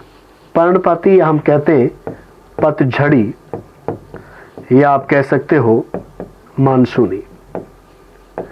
तो देखिए उष्ण कटिबंधीय आर्द्र पर्णपाती या उष्ण कटिबंधीय आर्द्र मानसूनी वन भारत के सर्वाधिक क्षेत्रफल पर पाए जाते हैं, जिनकी हमने यहाँ पर बात की थी। यह भारत का वही एरिया है जहाँ पर 100 सेमी से लेकर 200 सेमी वर्षा होती है। दक्षिण भारत से लेकर पूर्वी भारत के अधिकांश भागों, हिमालय के दक्षिण में तराई का बेल्ट से लेकर पूर्वी भारत में यहाँ पर ये जो असम का मैदान है, इस पूरे क्षेत्र तक आपको आर्द्र पर्णपाती वन देखने को मिलते हैं, जो लगभग 35 से 40% भारत के जो कुल वन है उनका हिस्सा इनके अंतर्गत आता है। तो ये सबसे ज्यादा है। और चौथा ऑप्शन था उष्ण कटिबंधीय आर्द्र सदाबहार वन। इनका हिस्सा बहुत कम है, इनका क्षेत्रफल बहुत कम है। तीसरा ऑप्शन इसमें सही था। ये सर्वाधिक क्षेत्रफल पर पाए जाने वाले वन है आर्द्र मानसूनी या आर्द्र पतझड़ी, या पतझड़ी की जगह कह सकते हैं पर्णपाती। नेक्स्ट अगला प्रश्न फिर से ये वनस्पति के टॉपिक से पूछा गया प्रश्न है। और देखिए प्रश्न में पूछा गया यदि आप हिमालय से होकर यात्रा करते हैं, यदि आप हिमालय क्षेत्र में घूम रहे हैं, तो आपको वहां पर कौन कौन से पादपों के प्राकृतिक रूप से उगते हुए देखने की संभावना है।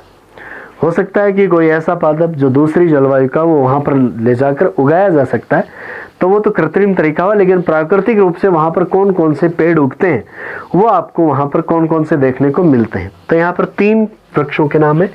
पहला चीड़, दूसरा देवदार और तीसरा चंदन। हिमालय क्षेत्र में आप जाओगे तो वहां पर मुख्य रूप से आपको 2 वृक्ष जो सबसे ज्यादा बहुतायत से देखने को मिलते हैं, उनमें नाम आते हैं कौन से, चीड़ और देवदार। चीड़ और देवदार में यदि हम देखेंगे तो इनमें आपको जो इनकी शाखाएं हैं वो जैसे जैसे आप शिखर की ओर इनके जाओगे वैसे वैसे आपको छोटी मिलेंगी। ऐसी स्थिति में ये जो वृक्ष हैं ये लगभग शंकु के आकार के होते हुए आपको देखने को मिलते हैं।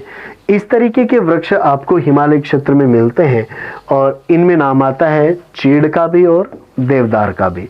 तो चीड़ और देवदार आपको विशेषकर हिमालय क्षेत्र में मिलेंगे। लेकिन तीसरा ऑप्शन है चंदन। चंदन आपको दक्षिणी भारत में मिलता है। ये आर्द्र मानसूनी वनों के अंतर्गत कर्नाटक के विस्तृत क्षेत्र पर पाए जाते हैं चंदन के वन। तो मानसूनी या पर्णपाती प्रकार के जो वनों में हम गिनती करते हैं आर्द्र मानसूनी वनों में, उनमें नाम आता है किसका, चंदन का। हिमालय में चंदन नहीं है, दक्षिणी भारत में आपको मिलता है। तो चीड़ और देवदार आपको हिमालय में दिखेंगे। पहला ऑप्शन है 1 और 2। 1 और 2 ही सही है, 3 सही नहीं है। यहाँ पर आया केवल 3, यहाँ पर आया 1 और 3, और चौथा ऑप्शन है ये सभी, ये तीनों गलत है। चीड़ और देवदार आपको हिमालय में मिलते हैं, ये दोनों सही है। नेक्स्ट अगला प्रश्न यहाँ पर जो भारत में, या हम बात करें पूरे वैश्विक संदर्भ में भी जो भी जलवायु संकट है या प्राकृतिक पर्यावरण के सामने जो भी संकट है उनको दूर करने के लिए क्या क्या प्रयास अब तक किए गए हैं, उनमें से ही एक बात का यहाँ पर प्रश्न पूछा गया है। प्रश्न है रामसर अभिसमय या रामसर कन्वेंशन भारत जिसका एक हस्ताक्षर करता है किसके संरक्षण एवं विवेकपूर्ण उपयोग से संबंधित है। तो देखिए रामसर अभिसमय क्या है, रामसर कन्वेंशन क्या है। रामसर ये जो जगह है वो ईरान का स्थान है, और ईरान के रामसर में एक जो समझौता हुआ था विभिन्न देशों के बीच में आर्द्र भूमियों के संरक्षण के लिए, तो उस समझौते की हम यहाँ पर थोड़ी बात करते हैं। ये समझौता 1971 में हुआ था और 1975 से ये इफेक्टिव हुआ था। इस समझौते के तहत जो भी वेटलैंड है, जो भी आर्द्र भूमियां हैं, उनको संरक्षित करने का प्रयास किया जाता है। भारत में 37 आर्द्र भूमियां वेटलैंड है जो रामसर साइट के रूप में जानी जाती हैं, और इनमें से 2 राजस्थान में भी आपको मिलती हैं। एक तो केवलादेव और दूसरा सांभर। ये रामसर साइट के रूप में राजस्थान में भी जाने जाते हैं। तो रामसर जो कन्वेंशन है वो किस से संबंधित है? यहाँ पर पहला ऑप्शन है आर्द्र भूमियां, दूसरा है आनुवांशिक संसाधन, तीसरा है खाने और चौथा है वन भूमियां। पहला ही ऑप्शन यहाँ पर सही है, आर्द्र भूमियां, या हम कह दें वेटलैंड। जो भी वेटलैंड्स हैं वहाँ पर प्राकृतिक पर्यावरण को संरक्षित करने और उन पर आश्रित जो जीव हैं उनके ऊपर किसी भी प्रकार का जो मानव की आर्थिक गतिविधियां उनका प्रभाव नहीं पड़े, इसके लिए कुछ जगहों को वेटलैंड के रूप में घोषित किया गया। ये 1971 में हुए एक समझौते के तहत जो कि रामसर में हुआ था, इसलिए हम इसको रामसर समझौते के नाम से जानते हैं और इन जगहों को हम रामसर साइट्स के रूप में जानते हैं। नेक्स्ट अगले प्रश्न की बात करते हैं। अगला प्रश्न है कि निम्नलिखित में से कौन सा पृथ्वी के कार्बन चक्र में कार्बन डाइऑक्साइड की मात्रा को नहीं बढ़ाता है? तो देखिए, विभिन्न जो भी तत्व हैं उनका प्रकृति में एक चक्र चलता रहता है और उसी में देखिए कार्बन चक्र की हम बात करें तो देखिए वायुमंडल में जो कार्बन की मात्रा है, कार्बन डाइऑक्साइड की मात्रा है, वो मानव जब श्वसन करता है या विभिन्न जो भी प्राणी हैं वो जब श्वसन करते हैं तो श्वसन क्रिया में वो वायुमंडल में कौन सी गैस छोड़ते हैं? कार्बन डाइऑक्साइड छोड़ते हैं। चाहे पेड़ पौधे हो, चाहे मनुष्य हो, चाहे अन्य जीव हो, श्वसन क्रिया में वो कार्बन डाइऑक्साइड छोड़ते हैं। इसके अलावा हम देखें तो कुछ ज्वालामुखी क्रियाएं या मानव की आर्थिक गतिविधियां जिनमें जो भी उद्योग धंधे हैं, कल कारखाने हैं, फैक्ट्रियां हैं, वाहन हैं, इन सब से कार्बन की मात्रा वायुमंडल में जाती है। यहाँ पर एक ऑप्शन आपको ऐसा छांटना है जो कार्बन डाइऑक्साइड की मात्रा को नहीं बढ़ाता है। तो देखिए पहला ऑप्शन है श्वसन। श्वसन के दौरान कार्बन डाइऑक्साइड मुक्त होती है, चाहे श्वसन पेड़ पौधे करें, चाहे श्वसन विभिन्न प्रकार के जीव जिनमें मानव भी शामिल है वो करें, सब श्वसन क्रिया में कार्बन डाइऑक्साइड गैस छोड़ते हैं, तो वो कार्बन की मात्रा को बढ़ाता है। दूसरा ऑप्शन यहाँ पर दिया गया प्रकाश संश्लेषण। प्रकाश संश्लेषण की क्रिया में पेड़ पौधे कार्बन डाइऑक्साइड तो लेते हैं और ऑक्सीजन को मुक्त करते हैं, तो प्रकाश संश्लेषण से कार्बन डाइऑक्साइड की मात्रा बढ़ती नहीं है, घटती है। यहाँ पर सही ऑप्शन आपके लिए क्या होगा? प्रकाश संश्लेषण। इसके अलावा हम देखें जैविक पदार्थों का क्षय और ज्वालामुखी क्रिया, तो इनसे तो कार्बनिक पदार्थों की मात्रा वायुमंडल में बढ़ती है, कार्बन की मात्रा वायुमंडल में बढ़ती है, लेकिन प्रकाश संश्लेषण की क्रिया से कम होती है, इसलिए प्रकाश संश्लेषण इसमें सही ऑप्शन है। ये कार्बन चक्र में कार्बन डाइऑक्साइड की मात्रा को नहीं बढ़ाता है। नेक्स्ट अगले प्रश्न की बात करें, निम्नलिखित में से कौन सा एक ग्रीन हाउस गैस नहीं है? ग्रीन हाउस गैसें कौन सी हैं? ऐसी गैसें जो हमारे आसपास के वायुमंडल में हैं और धरातल से जो पार्थिव विकिरण या ऊष्मा ऊपर की ओर जाती है उसको वो रोक लेती हैं और पृथ्वी के आसपास के वायुमंडल को गर्म बनाए रखती हैं, उन सभी गैसों को हम कहते हैं कौन सी? Green house gas. और इनमें यदि हम देखें तो नाम आता है इनमें जलवाष्प का, इनमें नाम आता है कार्बन डाइऑक्साइड का, इनमें नाम आता है मीथेन का। मीथेन के अलावा हम देखें तो इनमें जो क्लोरोफ्लोरोकार्बन्स हैं उनका नाम आता है। तो ऐसी स्थिति में जलवाष्प वायुमंडल में पृथ्वी की तरफ से जो भी ऊष्मा जा रही है उसको रोककर ग्रीन हाउस जो भी इफेक्ट है उसको बढ़ावा देने का काम करती है। कार्बन डाइऑक्साइड भी ये काम करती है, मीथेन भी ये काम करती है, नाइट्रोजन के ऑक्साइड से भी ऐसा होता है। लेकिन इन चार ऑप्शन में से एक ऐसा है जो ग्रीन हाउस गैस नहीं है, अर्थात वो पार्थिव विकिरणों को रोककर पृथ्वी को गर्म करने का काम नहीं कर रहा है। ऐसी गैस को आपको देखना। तो जलवाष्प एक ग्रीन हाउस गैस है। दूसरा क्लोरोफ्लोरोकार्बन, ये भी ग्रीन हाउस की श्रेणी में आते हैं। तीसरा मीथेन, ये भी ग्रीन हाउस की श्रेणी में आता है। चौथा ऑप्शन है नाइट्रोजन। नाइट्रोजन गैस है वो ग्रीन हाउस गैस नहीं है, अर्थात वो पार्थिव विकिरण को रोककर हमारा जो वैश्विक तापन है उसमें योगदान नहीं दे रही है या वायुमंडलीय तापमान को नहीं बढ़ा रही है। नाइट्रोजन के ऑक्साइड्स जो हैं वो कुछ इसमें जो वायुमंडलीय आपकी समस्या उसके लिए उनका योगदान हो सकता है, लेकिन नाइट्रोजन गैस इस ग्रीन हाउस गैसों की श्रेणी में नहीं आती है। तो डी ऑप्शन आपका यहाँ पर सही है। डी ऑप्शन जिन्होंने किया है, क्योंकि जलवाष्प, क्लोरोफ्लोरोकार्बन, मीथेन ये सब ग्रीन हाउस गैसों की श्रेणी में आते हैं। नेक्स्ट अगले प्रश्न की बात करें। अगला प्रश्न उसी ग्रीन हाउस इफेक्ट से जुड़ा हुआ है और प्रश्न पूछा गया है, वैश्विक तापन के फलस्वरूप या वैश्विक तापन कह दें या हम कह दें ग्लोबल वार्मिंग। तो अभी जो अपनी बात हो रही थी कि जलवाष्प, मीथेन, कार्बन डाइऑक्साइड, ये सब पृथ्वी की ओर से जो विकिरण के रूप में ऊष्मा जा रही है उसको रोककर हमारे आसपास का जो तापमान है उसको बढ़ाने का काम करते हैं। इसलिए हम इनको ग्रीन हाउस गैसों की श्रेणी में डालते हैं और इस ग्रीन हाउस इफेक्ट के कारण जैसे तापमान बढ़ता है तो उसको हम कहते हैं ग्लोबल वार्मिंग या हम कह सकते हैं वैश्विक तापन। इसके कारण होगा क्या? इसके कारण जो भी ग्लेशियर हैं, हिमानियाँ हैं, वो पिघलेंगी। उनके पिघलने से उनका पानी समुद्र में पहुंचेगा और समुद्र का तल ऊंचा उठेगा। जो भी तटीय भाग हैं, समुद्र तल से कम ऊंचाई वाले भाग हैं, वो सारे के सारे डूब जाएंगे। जैव विविधता का ह्रास इसमें होगा। तो कई प्रकार के पर्यावरणीय संकट आपके सामने आएंगे। तो इनमें पूछा गया है कि इनमें से कौन सा काम होगा। तो देखिए, वैश्विक तापन से समुद्र तल में वृद्धि होगी क्योंकि ग्लेशियर पिघलेंगे और उनका पानी समुद्र में जाएगा तो समुद्र का तल ऊपर उठेगा। नेक्स्ट है फसल के स्वरूप में परिवर्तन। तो देखिए, जैसे जैसे तापमान में वृद्धि होगी, फसल प्रारूप में ही नहीं, वनस्पति के प्रकार में और अन्य सभी कारकों में भी परिवर्तन आएंगे। तो फसल प्रारूप में भी परिवर्तन होगा। तीसरा, तटरेखा में परिवर्तन। तटरेखा, जैसे ही समुद्र का तल ऊपर उठेगा तो तटरेखा जो स्थलीय भाग है उसकी ओर बढ़ेगी। ऐसी स्थिति में तटरेखा में भी परिवर्तन होगा। और चौथा ऑप्शन दिया गया ये सभी। तो ये सभी परिणाम हो सकते हैं किसके? ग्लोबल वार्मिंग के या वैश्विक तापन के। तो ये ग्रीन हाउस इफेक्ट से जुड़ा हुआ अगला जो प्रश्न था वो वैश्विक तापन का था। नेक्स्ट, यहाँ पर ओजोन छिद्र का प्रश्न पूछा गया है और देखिए, बहुत आसान सा प्रश्न है, बहुत सारी परीक्षाओं में ये रिपीट हो चुका है। प्रश्न पूछा गया है, वायुमंडल में जिस ओजोन छिद्र का पता लगाया गया है वह कहाँ पर है? ओजोन छिद्र का क्या मतलब है? देखिए, हमारा जो वायुमंडल है उसमें जो वायुमंडलीय परतों की हम बात करें तो क्षोभ मंडल के ऊपर समताप मंडल परत है। उस समताप मंडल में ओजोन गैस की अधिकता पाई जाती है। ये ओजोन गैस सूर्य की ओर से आने वाली पराबैंगनी किरणों को रोककर हम लोगों की रक्षा करती है। तो ओजोन गैस की जो परत है वो पृथ्वी पर एक रक्षा कवच का काम करती है।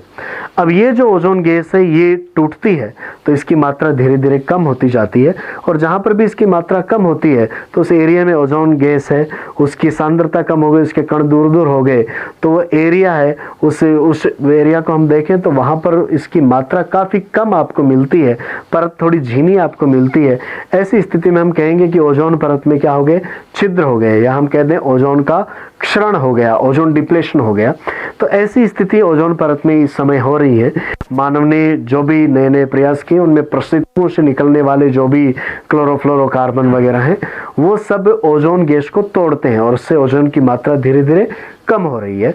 ऐसे कुछ जो क्षरण के प्रभाव या ओजोन की जो मोटाई है उसमें जो कमी देखी गई वो कमी आपको कौन से भाग में देखी गई? उस एरिया को हमने कह दिया ओजोन होल या ओजोन छिद्र। तो ऐसी जो विशेषता है वो कहाँ पर देखी गई? यहाँ पर पहला ऑप्शन है आर्कटिक महासागर के ऊपर, दूसरा है अंटार्कटिका के ऊपर, तीसरा है भारत के ऊपर और चौथा है अलास्का के ऊपर। तो देखिए, ओजोन होल की जो सबसे पहले खोज की गई थी वो अंटार्कटिका के ऊपर की गई थी। अंटार्कटिका के ऊपर सबसे पहले ओजोन छिद्र देखे गए थे। ब्रिटिश जो सर्वेक्षण हुए थे उनके दौरान सबसे पहले ये बात निकलकर सामने आई थी। तो यहाँ पर ये बात हुई ओजोन छिद्र के संदर्भ में। और नेक्स्ट अगला प्रश्न फिर से पर्यावरणीय समस्याओं का ही है जिसमें नाम है हरित गृह प्रभाव का क्या अर्थ है? ग्रीन हाउस इफेक्ट क्या है? तो देखिए, वैसे ग्रीन हाउस किसे कहते हैं? ग्रीन हाउस का मतलब है कि सौर विकिरण को आने दिया जाए और उनको वापस नहीं जाने दिया जाए। ऐसा करके हम कृत्रिम रूप से सब्जियों का उत्पादन कई ऐसा काम करते हैं, लेकिन पर्यावरणीय समस्याओं के रूप में देखा जाए तो ऐसा काम कुछ वायुमंडलीय गैसें कर रही हैं जिनकी हमने अभी जिक्र किया था, जिनमें कार्बन डाइऑक्साइड है, जिनमें मीथेन है, जिनमें नाइट्रोजन के ऑक्साइड है, जिनमें जलवाष्प है, CFC है। ये सब सौर विकिरण जो धरातल की ओर आता है उसको आने देते हैं, लेकिन पृथ्वी से जो वापस ऊष्मा उस विकिरण के रूप में जाएगी उसको रोक लेंगे और रोकने से आसपास के वायुमंडल का तापमान बढ़ जाएगा, ग्लोबल वार्मिंग होगी, वैश्विक तापन होगा। इसको हम कहेंगे ग्रीन हाउस इफेक्ट कहेंगे। तो देखिए, हरित गृह प्रभाव या ग्रीन हाउस इफेक्ट का क्या अर्थ है? पहला ऑप्शन है वायुमंडल में ग्रीन हाउस गैसों के घनीकरण। वायुमंडल में जो भी ग्रीन हाउस गैस हैं जिनके अभी हमने उदाहरण लिए थे उनकी मात्रा यदि बढ़ती है तो वैश्विक तापन या ग्लोबल वार्मिंग बढ़ेगा या हम कहते हैं ग्रीन हाउस इफेक्ट होगा।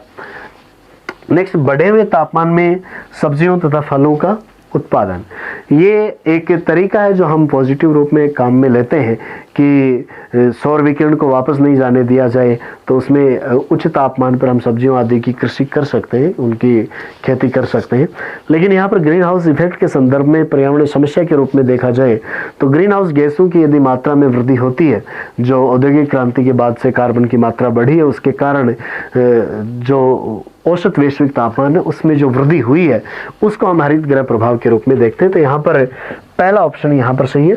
तीसरा ऑप्शन, शीशे के मकानों में खाद्य फसलों का उत्पादन, ये इसी से जुड़ी हुई बात है। ये हमारा एक प्रयास है जिसमें हम सौर विकिरण जो भी आता है उसको संरक्षित करके और उच्च तापमान की स्थिति उत्पन्न करते हैं। चौथा है, इनमें से कोई नहीं। तो देखिए ये बी और सी ऑप्शन ग्रीन हाउस से जुड़ी हुई बातें हैं, लेकिन हरित गृह प्रभाव या ग्रीन हाउस इफेक्ट की हम बात करें तो वो पर्यावरणीय समस्याओं के संदर्भ में वायुमंडल में ग्रीन हाउस गैसों की मात्रा में वृद्धि का होना और उनसे ग्लोबल वार्मिंग का होना, उससे जुड़ी हुई टर्म है। तो यहाँ पर हरित गृह प्रभाव का अर्थ होगा, उसमें ए ऑप्शन आपका सही होगा। नेक्स्ट, अगला प्रश्न है। अगला प्रश्न फिर से पर्यावरणीय समस्याओं का ही प्रश्न है और यहाँ पर प्रश्न पूछा गया है, मॉन्ट्रियल प्रोटोकॉल के संबंध में निम्नलिखित में से असत्य क्या है। देखिए, मॉन्ट्रियल है कनाडा में, और अभी हम जो ओजोन परत की बात कर रहे थे, उस ओजोन परत को क्लोरोफ्लोरोकार्बन है वो नुकसान पहुंचाते हैं और उनसे ओजोन परत का क्षरण होता है और ओजोन परत में छिद्र हो गए। इस समस्या को लेकर कनाडा के मॉन्ट्रियल में 1987 में एक सम्मेलन हुआ, एक समझौता हुआ और वो प्रोटोकॉल है मॉन्ट्रियल प्रोटोकॉल के नाम से जाना जाता है। 89 से इसको प्रभावी किया गया था। और भारत की यदि हम बात करें तो भारत ने 1992 में इस प्रोटोकॉल पर हस्ताक्षर किए थे। इस प्रोटोकॉल के अंतर्गत सबने ऐसा निर्णय किया था कि जो भी क्लोरोफ्लोरोकार्बन है उनके उत्सर्जन में कमी लाएंगे और ओजोन परत को हम बचाएंगे, ये निर्णय लिया गया था। तो देखिए यहाँ पर पहला ऑप्शन दिया गया, ये वैश्विक तापन के लिए जिम्मेदार सभी पदार्थों के उत्सर्जन पर क्रमशः रोक लगाने हेतु एक बाध्यकारी अंतर्राष्ट्रीय संधि है। यहाँ पर बात आई है कि इसकी ग्लोबल वार्मिंग की। ग्लोबल वार्मिंग के लिए जिम्मेदार हैं ग्रीन हाउस गैसें, जिनमें आते हैं कार्बन डाइऑक्साइड, मीथेन, जलवाष्प, इनकी हम बात कर रहे थे, नाइट्रोजन के ऑक्साइड्स। यहाँ Montreal protocol green house effect से संबंधित नहीं है। मॉन्ट्रियल प्रोटोकॉल संबंधित है किससे? ओजोन क्षरण से। ओजोन के संरक्षण के लिए हमने क्या प्रयास किए, उनमें मॉन्ट्रियल प्रोटोकॉल आता है। तो इसमें ये जो पहला कथन है यही गलत है। ये वैश्विक औसत तापमान के लिए या वैश्विक तापन या ग्लोबल वार्मिंग के लिए ये नहीं था, ये ओजोन क्षरण के लिए लागू किया गया एक प्रोटोकॉल था। तो पहला कथन इसमें असत्य है। दूसरा, इसे 1987 में अपनाया गया और 1989 से ये प्रभावी हुआ है। तो दूसरा कथन इसमें पूरी तरीके से सही है। 1987 में कनाडा के मॉन्ट्रियल में ये प्रोटोकॉल जो है वो उसको अपनाया गया था और 1989 से ये प्रभावी हुआ था। इसके परिणाम स्वरूप CFC के उत्सर्जन में उल्लेखनीय कमी दर्ज की गई है। इसके बाद से क्लोरोफ्लोरोकार्बन के उत्सर्जन में हमें कमी देखने को मिली है इससे प्रोटोकॉल के लागू होने से। नेक्स्ट, चौथा जो था, भारत ने इस पर वर्ष 1992 में हस्ताक्षर किया। अभी हमने बात की थी 87 में हुआ, 89 से प्रभावी हुआ और भारत ने 1992 में इस पर हस्ताक्षर किए। तो ये चार जो कथन दिए गए थे, इनमें से पहला कथन जो मॉन्ट्रियल प्रोटोकॉल के संबंध में ऐसा थे, वैश्विक तापन से संबंधित नहीं था, ये ओजोन क्षरण से संबंधित था। नेक्स्ट, अगले प्रश्न की बात करते हैं। अगला आपका ये इस तीसरे टेस्ट का अंतिम प्रश्न था, अम्लीय वर्षा में कौन सा अम्ल उपस्थित होता है? एसिड रेन की यदि हम बात करें तो उसमें सल्फर के ऑक्साइड और नाइट्रोजन के ऑक्साइड ये आपको देखने को मिलते हैं। तो यहाँ पर पहला ऑप्शन आया है एसिटिक अम्ल, दूसरा है ऑक्जेलिक अम्ल, तीसरा नाइट्रिक अम्ल और तीसरा है बेंजोइक अम्ल। नाइट्रिक अम्ल की हम बात करें तो हमने जो नाइट्रोजन के ऑक्साइड्स की बात की थी, नाइट्रिक अम्ल आपको अम्ल वर्षा में उपस्थित तत्वों में देखने को मिलता है, सल्फर के ऑक्साइड्स और नाइट्रोजन के ऑक्साइड। तो इनमें नाइट्रिक जो अम्ल है ये आपको अम्ल वर्षा में, जो अम्ल वर्षा के रूप में पानी गिरता है उसमें उपस्थित तत्वों के रूप में नाइट्रिक अम्ल हमें मिलता है। तो ये एसिड रेन या अम्ल वर्षा की बात हुई। कुल मिलाकर आपको इस तीसरे टास्क टेस्ट में भारत की जलवायु से, भारत के जो वनस्पति हैं, भारत की मृदा है, इनसे संबंधित प्रश्न और साथ ही कुछ पर्यावरणीय समस्याओं से संबंधित प्रश्न पूछे गए थे, जिनके संपूर्ण विश्लेषण की बात हमने यहाँ पर की है कि इनसे जुड़े हुए कौन सी और बातें आपको परीक्षा में पूछी जा सकती हैं। तो ये आपकी आज की जो परिचर्चा थी उसके कुछ महत्वपूर्ण बिंदु थे। नेक्स्ट अगले जो टास्क टेस्ट है उसके सॉल्यूशन के साथ में फिर से हम आमने सामने होंगे। तब तक के लिए नमस्कार, धन्यवाद।